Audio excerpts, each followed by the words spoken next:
Bem, gente, pode sentar, glória a Deus, sejam abençoados. Obrigado, meninos, vocês são uma bênção.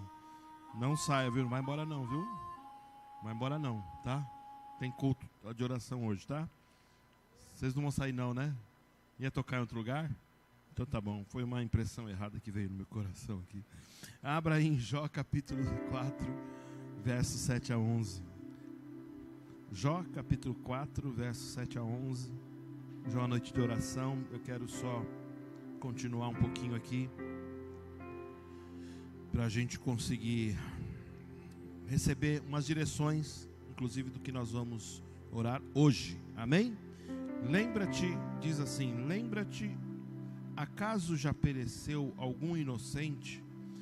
E onde foram os retos destruídos?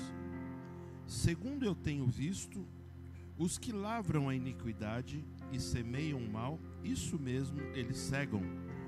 Com o hálito de Deus perecem, e com o assopro da sua ira se consomem. Cessa o bramido do leão e a voz do leão feroz, e os dentes dos leõezinhos se quebram. Perece o leão, porque não há presa, e os filhos da leoa andam dispersos. A gente está lendo sequencialmente todo o livro. Então você sabe aqui onde a gente parou ainda faz parte, esse trecho ainda faz parte do discurso de Elifas, aquele que depois de ter visto todo o sofrimento de Jó, ele começa a tecer alguns comentários, alguma opinião do que estaria acontecendo com Jó.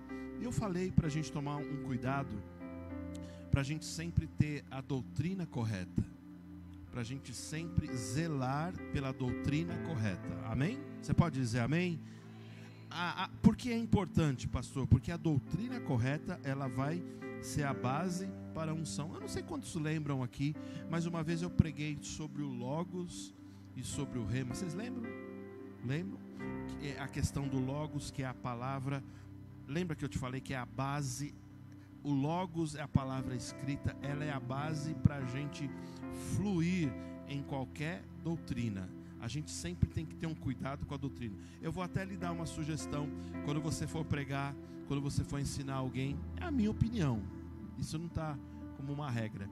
A minha opinião é que você use de uma pregação tipo expositiva. O que é isso, pastor? A pregação expositiva é aquela que você necessariamente lê o texto. Ler o texto, explicar o texto e depois aplicar o texto. Vou falar de novo. Ler o texto, explicar o texto e aplicar o texto na sua vida. Por que a gente tem que primeiro ler? Porque é importante, eu quero que você entenda isso. Porque é importante ler, fazer a leitura. O povo judeu, eles tinham um cuidado de fazer a leitura, não tinham? Da Torá, da lei, dos profetas. E lia-se de uma forma muito solene.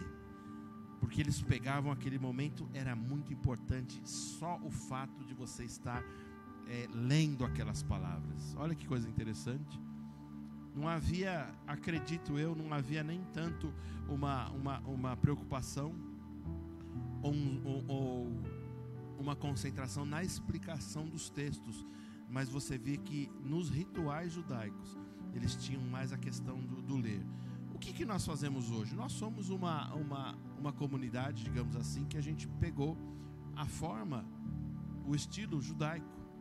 Por isso que a gente é chamado de judaico-cristão. A gente tem também os nossos rituais, uma forma que os judeus fazem. Então é importante ler. Quem está entendendo? Eu não sei como que está a sua leitura, mas você precisa aprender a ler o texto. E ler longos textos, ler capítulos inteiros, ler, voltar, vai de novo, leia de novo. A gente sempre fala aquela frasezinha, não é? Eu não sei de quem é a autoria, mas muito real. Um texto fora de contexto é pretexto. Você precisa ver o que está querendo dizer aquilo lá. Então muitas pessoas usam os textos sem saber. Elas pegam o texto e simplesmente falam. Por exemplo, ela fala assim: tudo posso naquele que me fortalece.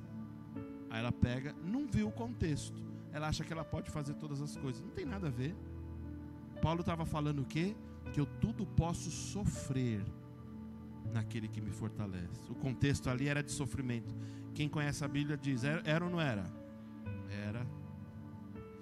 Então eu tudo posso sofrer, tudo posso suportar naquele que me fortalece. E não é o poder de conquistar necessariamente as coisas. Então, eu gosto disso. A gente tem que procurar a palavra correta, a base correta para a gente pregar, para a gente falar. Então procura ver o que está querendo dizer a palavra. Então procura ver a doutrina. Se você for ler, vê se está certo e prega em cima daquilo. Tem dúvida? Me procura. Não sei tudo, mas o que eu sei eu vou te ajudar. É muito bom. Por que eu insisto nessa questão? Porque quando a gente ensina uma doutrina errada, nada vai acontecer. Uma teologia, uma doutrina errada, a pessoa fica insistindo em algo que não está na Bíblia. Mas ela achou que estava, ela interpretou daquela errada. Pois é, interpretou errado. Tem que interpretar como está aqui. Você está entendendo? Está entendendo? As pessoas ficam frustradas porque elas falam assim, por que não acontece? Porque eu muitas vezes interpretei errado. Então o livro de Jó o que ele se torna, irmãos? Ele é um exemplo gritante, por assim dizer, de pessoas que interpretavam mal a Deus, mal as Escrituras, né? E colocavam as suas opiniões. Tanto os amigos de Jó, como Jó também, não é? Então ele faz aqui, Elifaz, ele faz. Trocadilho, brincadeira, deixa quieto. Elifaz, ele faz aqui uma brincadeira, né? Em que sentido? Ele lê, interpreta e ele fala assim, você está sofrendo por tudo isso. Então ele fala no verso 7, lembra-te acaso, já pereceu algum inocente? Então não sei se você percebe aqui, ele faz o quê? Elifaz, ele faz o quê? Ele expõe a sua opinião. Ele expôs a sua opinião nesses pensamentos aqui que ele começa a fluir. O que ele diz aí no verso 7? Deixa aí no verso 7 só para você tentar. Eu vou parafrasear aqui, ó. Homens, ele estava dizendo assim, homens inocentes e justos, como você tem sido, Jó, não perecem, nunca são destruídos. Antes as suas vidas são plenas, felizes e tranquilas. Ele dá uma enquadrada em Jó, ele está falando assim, você está sofrendo isso, não dá para entender. Você não foi justo, você não foi bom. O que está acontecendo com você? Aí o verso 8, ele diz assim, ó, os homens maus sofrem. Ele está querendo dizer assim, o princípio de plantar e colher se aplica aqui, né? Ele falou assim, ó, se você semeia iniquidade e maldade, você vai colher iniquidade e maldade. Vai no verso 9, isso, estamos falando do ponto de vista de Elifaz, verso 9. Aí ele fala, Deus se vinga, né? Eu estou, o que eu estou fazendo? Parafraseando. Pastor, o que é uma paráfrase? Eu estou interpretando, eu estou tentando explodir ou ampliar o texto para que você entenda de uma outra forma. Quando eu falar paráfrase, quando eu disser, estou parafraseando, só para você perceber. Então o que acontece? Verso 9, verso 8. Verso 9. Deus se vinga rapidamente contra quem? Os malfeitores. Ele assopra para longe da sua ira, não é? Então, aí você vai perguntar, pastor, e Elifaz não estava correto em nenhum ponto de vista? Vamos pensar assim. Ele diz que os atos que você faz de bondade, Deus volta para você. E ele fala, volta rapidamente. Ele não estava totalmente errado, mas ele estava equivocado em julgar Jó daquele jeito, dizendo que isso é uma regra geral. Eu pergunto para você, todo o bem que você fez já voltou para você? Alguns têm dúvida, né? Mas eu tenho certeza que não. Tudo que a gente faz de bom volta para a gente rapidamente? Não é assim. Vou até chatear um pouquinho aí, para você ficar chateado, para você voltar cabisbaixo para casa. Vamos ver se a oração recupera. Tem coisa que você não vai conseguir colher nessa vida. Tem coisa que você está deixando de bem para os seus filhos colherem. Deus não retribui rapidamente assim para você. Agora, ponto e vírgula não, ponto. Você concorda que tem casos que Deus retribui rapidamente? Tem ou não tem? Tem também. A gente tem que abrir a nossa mente. Tem coisas que a gente faz e vem rapidamente, que é algo poderoso. A gente fala assim, são tempos, né? São tempos assim maravilhosos que a gente não entende. Parece que de tempos em tempos Deus gosta de fazer um negócio desse, né? Ele faz chegar uma colheita assim que você fica até assustado, não é? É assim, não é? Aí você fala, meu Deus, eu só fiz só foi uma pequena atitude, mas voltou muito mais e voltou rapidamente. Então, peraí. Então Deus faz rapidamente? Ele pode fazer, concorda comigo? Deus pode fazer? Pode. Agora pode demorar? Pode. E pode ser que coisas que você fez você não colha nessa vida? Pode. Tem tudo base bíblica. Então, a inteligência, irmãos, nos chama para um equilíbrio. A gente precisa ser equilibrado, a gente não pode ser tendencioso. Não, só acontece de um jeito. Não é desse jeito. Vamos lá mais um pouquinho. O que ele continua falando aqui? No aspecto das coisas más. Vamos lá. Isso eu falei de coisas boas, né? Semente de coisas boas. E coisas más? As pessoas recebem a maldade rapidamente em troca, o castigo de Deus rapidamente em troca? Ou demora? Demora. Um primeiro caso é que demora. Você concorda que tem gente que está roubando há muitos anos, fazendo coisa errada há muitas décadas, e o juízo ainda não veio? Concorda comigo ou não concorda? A gente vê isso.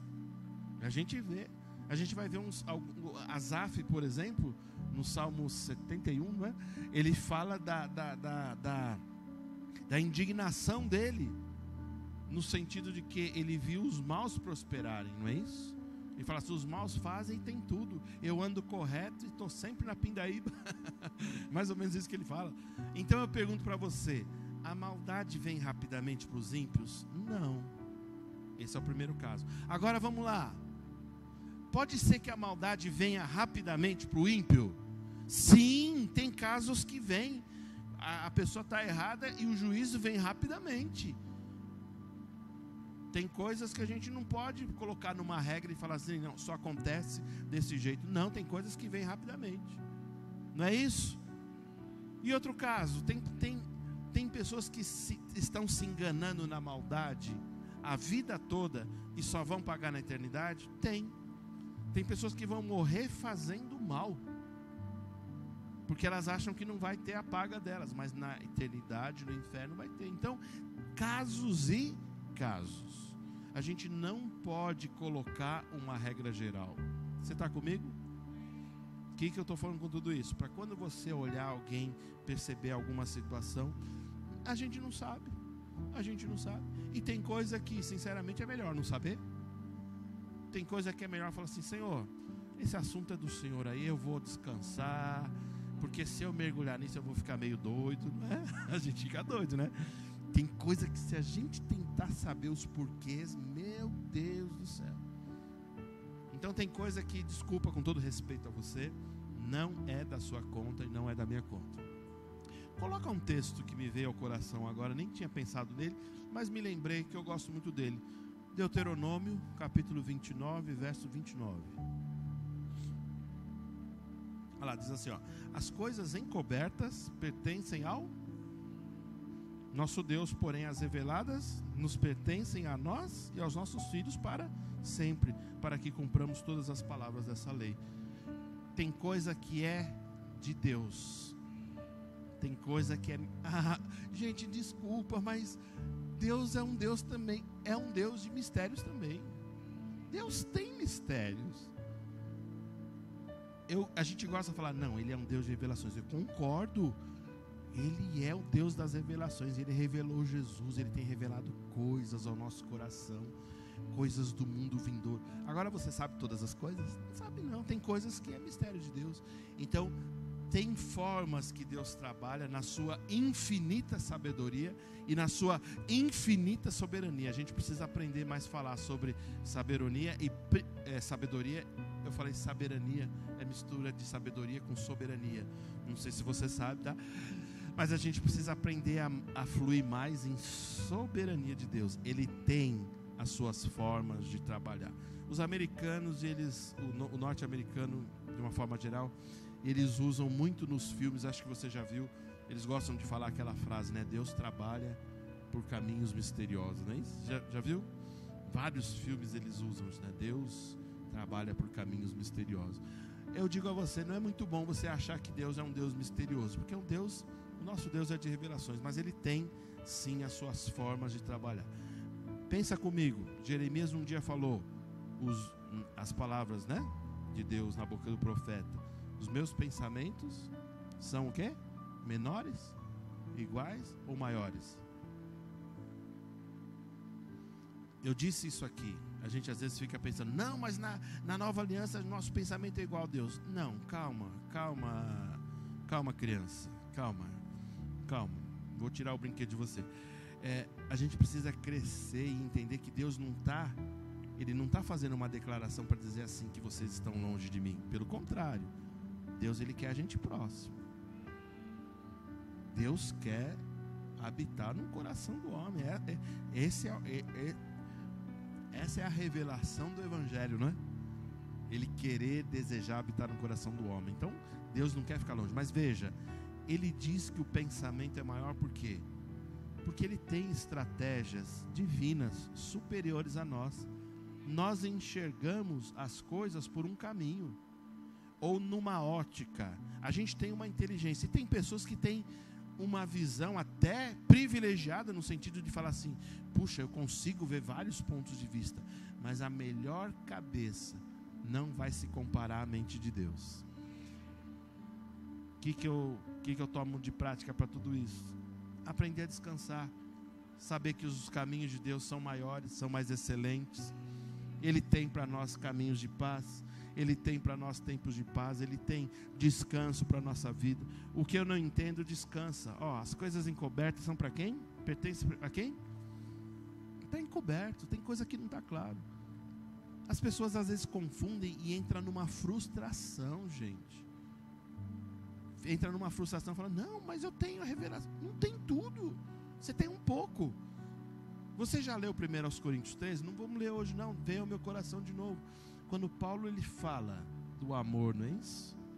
E ele fala da fé, da esperança, do amor. E ele fala no final, lá do capítulo 13 de Coríntios, ele fala que hoje a gente vê a Deus como que por uma névoa. A gente não vê a Deus claramente. Na quinta-feira eu vou ler esse texto, trabalhar um pouquinho nele. A gente vê a Deus parcialmente.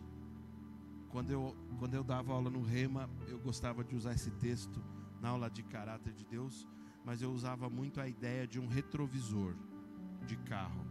Quando você vai pegar o seu carro, você prepara o retrovisor.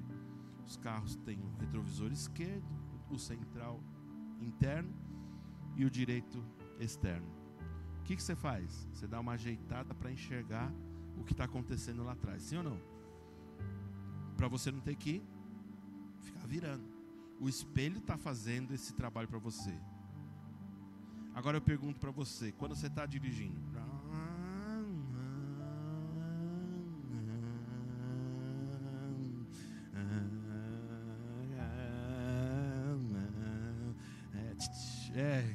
eu estou no carro manual. Aí que acontece? Você está na estrada, aí você olha atrás, aí você está na faixa da esquerda, aí vem um carro mais rápido. Aí você fala assim, eu vou dar passagem para ele, que eu sou um bom cristão. Mas é quando você olha no espelho, você vê que tem um carro. Você tem dúvida que tem um carro lá? Quem dirige, ou mesmo quem não dirige, imagine se dirigindo aí. Se você olha no espelho e você olhou no espelho e viu que tem um carro querendo passar, você tem certeza que é um carro que está passando? Ou você diz assim para o espelho, você está me enganando, ilusão de ótica, não tem carro nenhum lá. Se eu olhar lá, é como um vampiro, não vai ter lá. o carro é um vampiro, né? O óleo não tem lá, só está lá. Não, é verdadeiro. Essa é a ideia que Paulo dá. Que você enxerga a Deus, o Deus verdadeiro, mas ainda como que por um espelho. Indiretamente. Porque se você for olhar todo o contexto daquela palavra, nós ainda, irmãos, somos limitados. Nós ainda temos questões que nos limitam. As nossas emoções, a nossa fé, por mais que a gente declare, tem momentos que você está querendo pisar na cabeça do diabo, né? Tem dias que você fala assim: diabo, por favor, me deixa em paz só um pouquinho, né? Tem momentos, não é? Então, a nossa vida não é que tem altos e baixos. Eu estou falando que a nossa vida, ela se torna muitas vezes limitada por causa das nossas afeições, elas são limitadas. Agora, Paulo está falando assim: o que eu estou vendo é verdadeiro. Aí ele diz assim: vai chegar um tempo que não vai ter mais espelho, não vai ter mais a névoa. Você vai enxergar perfeitamente o teu Senhor, você vai vê-lo diretamente, acaba as dúvidas. Aí você percebe, você imagina quando Cristo estiver pertinho de você?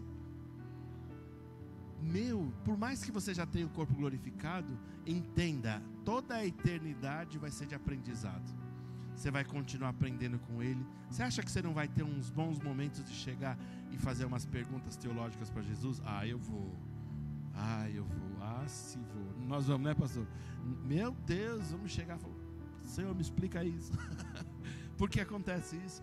E as coisas vão ficando claras, porque a própria presença dele vai nos esclarecer.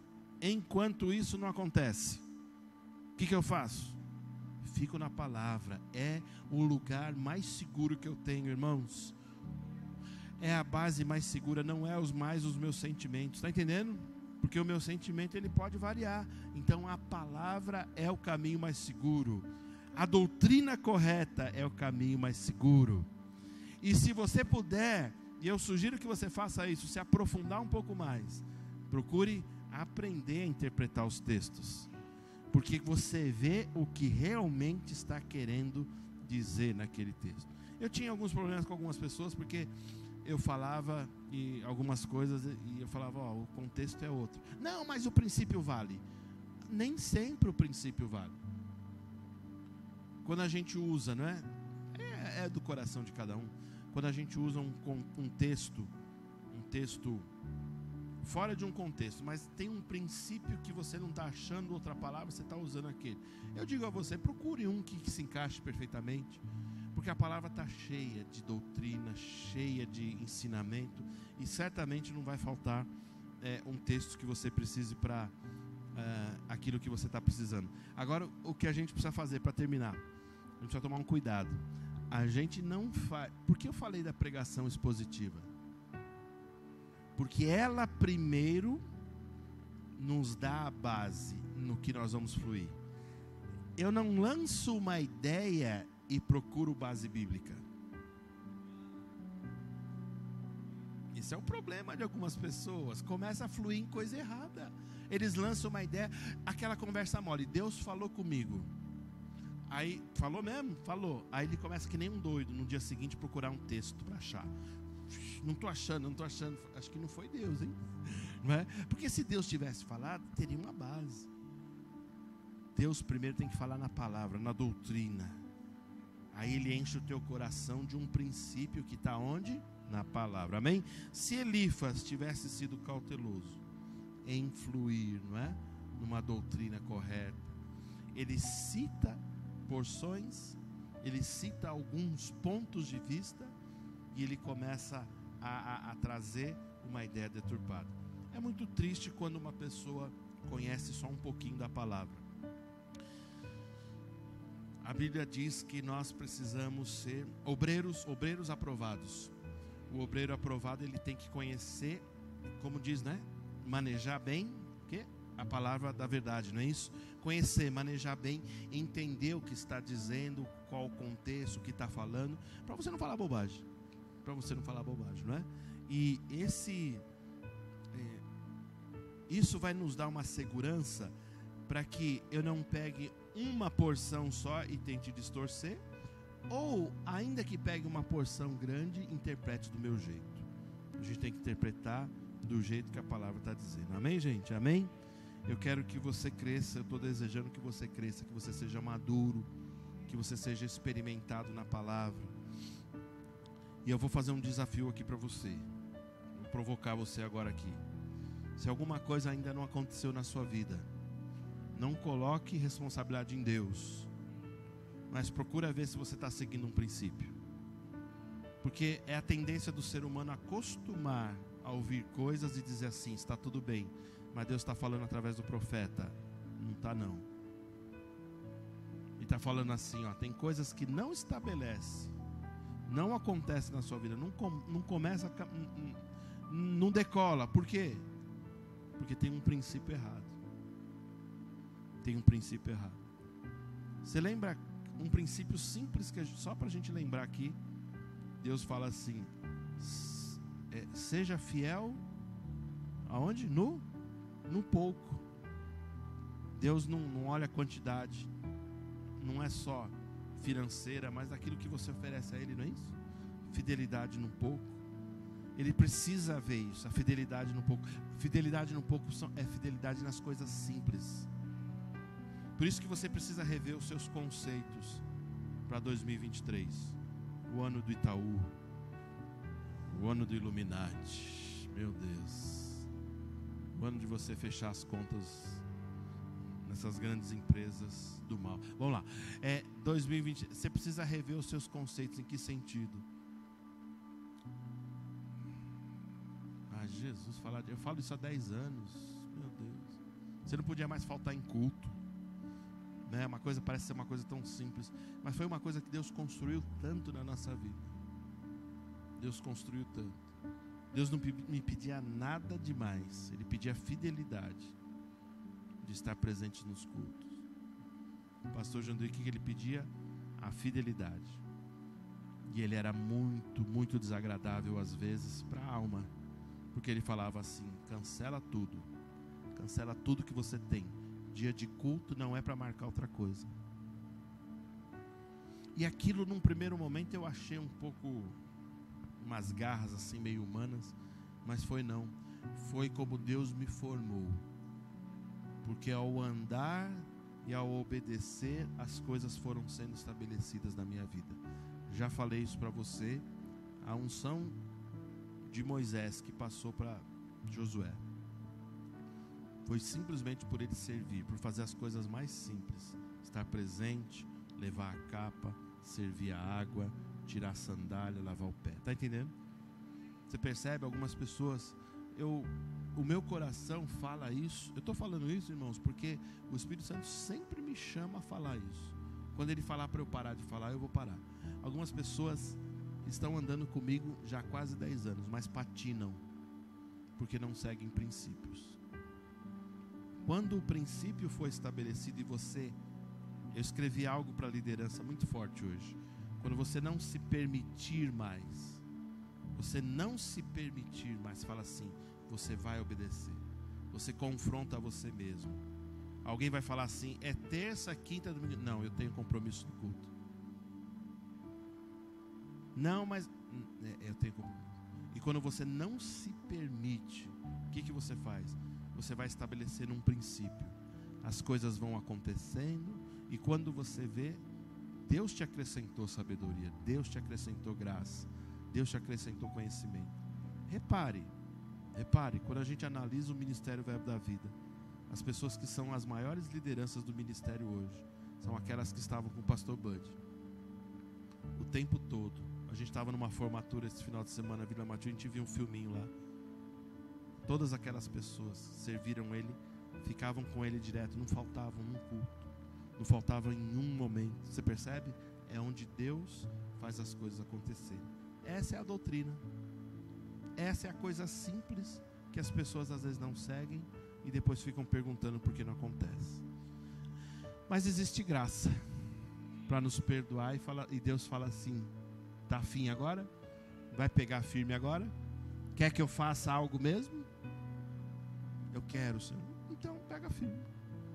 Com Deus não é toma lá da cá, mas com Deus Ele quer ver o que? A minha perseverança, o meu caráter.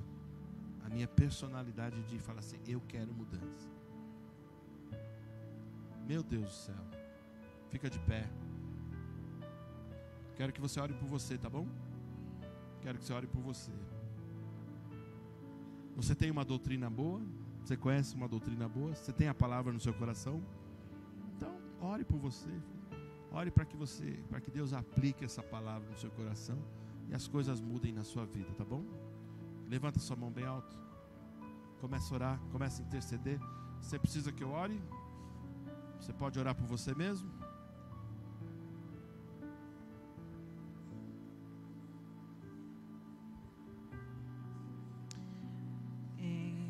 Você que está assistindo nosso canal, nós estamos encerrando nossa transmissão. Obrigada pela sua participação. Esteja orando aí na sua casa. E nós voltamos ao próximo culto. Amém? Olá, irmão. Para ficar por dentro de nossas programações, acesse a nossa conta no Instagram, @verbovilaré. Clicando no link que está na biografia, você será redirecionado ao canal da nossa igreja no YouTube. Se inscrevendo lá, você tem acesso às transmissões ao vivo e gravações das pregações anteriores. Você também pode nos encontrar no Facebook procurando por Verbo Vila Ré. Curtindo e seguindo nossa página, você acompanhará cada evento da nossa família Vila Ré. Recomendamos que você interaja com as nossas publicações, promovendo o engajamento das redes sociais a fim de que a palavra chegue a outras pessoas. Obrigada e boa navegação!